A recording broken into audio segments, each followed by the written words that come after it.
In this tutorial, I'll show you how to create a modern music player UI design in Figma using a ready-made template. Start by opening Figma and going to the community section. In the search bar, type Modern Music Player UI and browse through the available templates.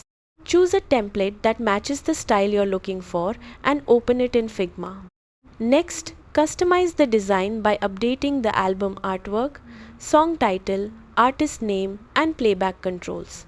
You can also change the colors, fonts, icons, and background elements to match your own brand or project style. Adjust the layout and spacing if needed to create a clean and modern look.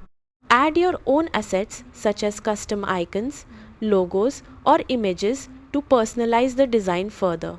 Once you're happy with the result, copy the design into your project file or export it for presentation. And that's it, you've successfully created a modern music player UI design in Figma. Thanks for watching, and I'll see you in the next tutorial.